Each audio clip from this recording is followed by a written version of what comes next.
happening, everybody? How are you doing? My name is Robert. Thank you for tuning in. Today we're going to do a little two-part series on mastering fretboard mobility. So I have 6 examples for you. You're going to get 3 in this video, 3 in the second video, of course. And I think that you guys will hopefully get a lot from these. It's going to have a lot of different techniques, a lot of different ideas and concepts that I use when I'm playing. So if you would like tabs for this lesson, they are over on my website. You can also pick up any of my lesson packs on alternate picking, legato, all that stuff over there. So other than that, let's go ahead and dive into part 1 of mastering fretboard mobility.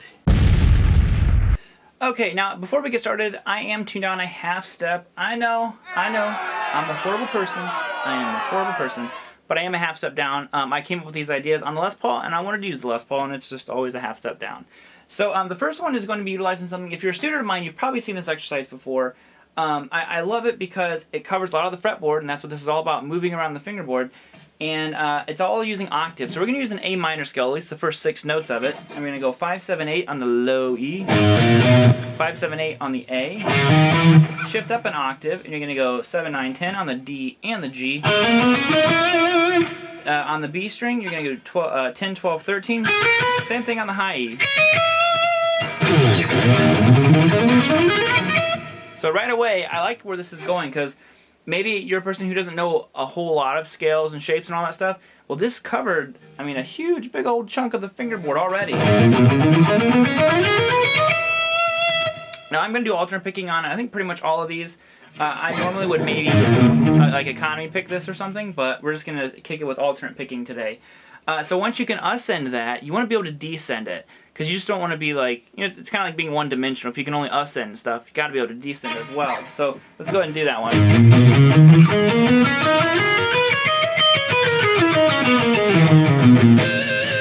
There we go.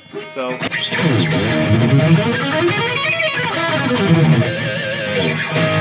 that is example number 1. It's going to have you doing all kinds of stuff. The position shifting, I think, is extremely crucial in this one because your hand has to constantly be kind of jumping to that next spot. And sometimes you have to be able to do that, and it doesn't need to always be, you know, kind of lined up together in a box. So that is example number 1.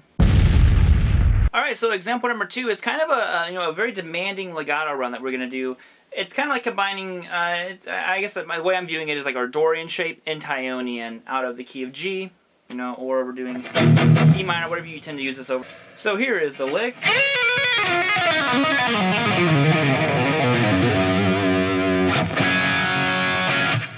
So, what are we doing here? It's just this repeating pattern, just moving through the scale, and you'll notice I only pick one note out of the whole thing.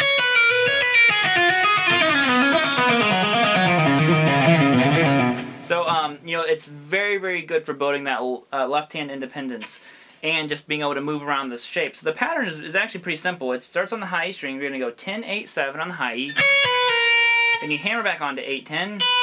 Then you go back to 8, 7. So that's it. That's basically, once you have that, you kind of already have everything figured out. Then all I do is I move up a string. And like I said, I only pick the very first note that I play, so I'm doing a hammer on from nowhere, but you can pick each string if you want to. And we're going to go 10, 8, 7 on the B string. Okay, same pattern. We're going to shift and kind of go to this whole step shape, which is going to be 9, 7, 5 on the G. Up to the G, it's the same thing, 9, 7, 5. The A string is 9, 7, 5. Now, instead of just going to the low E, I keep this shape and I move down to 7, 3, and 5. Okay, into the low E string, which is the same, 7, 5, 3. So all together slow, you could have this.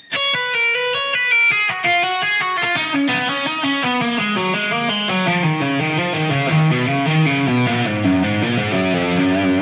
think I messed up a little bit there.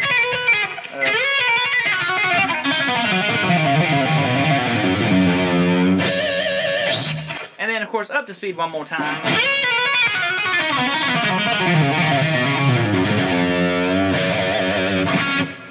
So a huge part of what I'm doing here is dependent completely on muting. I'm actually muting a lot of those strings that I'm playing. Not quite the heavy muting like that, but you know, I have a little bit of palm muting going on. So when I'm crossing the strings, like when I'm on the G, my right hand is muting all the strings above what I'm playing, And I'm actually kind of dragging my index finger across that high E and the B. That way they're not ringing out either. Because if you don't mute all the strings, you end up with a lot of ring out. And that's why people tend to use those hair bands and stuff like that. And this is just another way to kind of get around that. Which of course I know the hair, like when they use the hair bands, they might be doing a lot of hammer-ons from nowhere with tapping and stuff like that. So, but...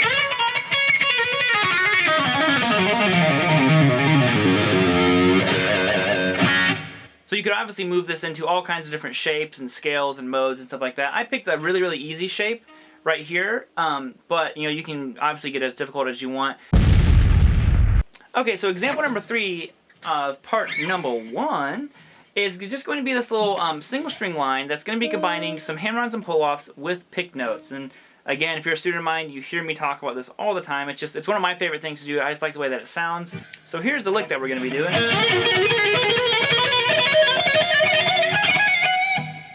So what are we doing here? It's the same scale we've been using, just that G major, and we're going to be going like this. So watch my right hand. Pick, pick, pick, pick, pull off, pull off.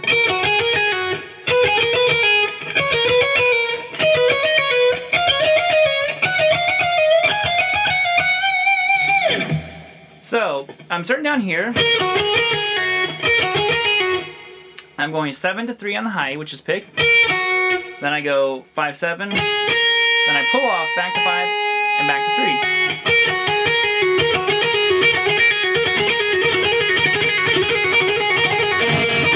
3. And except for that big ring out there, let's not do that. But I'm just moving this again through the scale. So you notice a lot of these things are just taking a sequence and moving it through the scale to get different sounds. Move up, you're gonna go 8, 5, 7, and then 8. Move up again, you're gonna be going 10, 7, 8.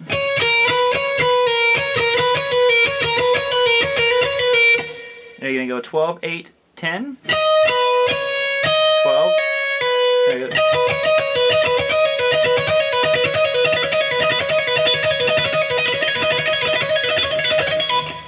Shift up again. 14, 10, 12.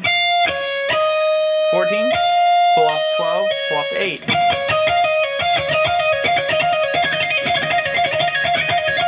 Shift up again. You're going to go 15, 12, 14.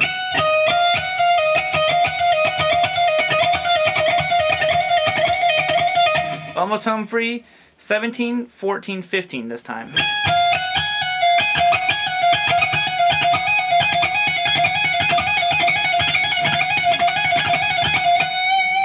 And that was the final one.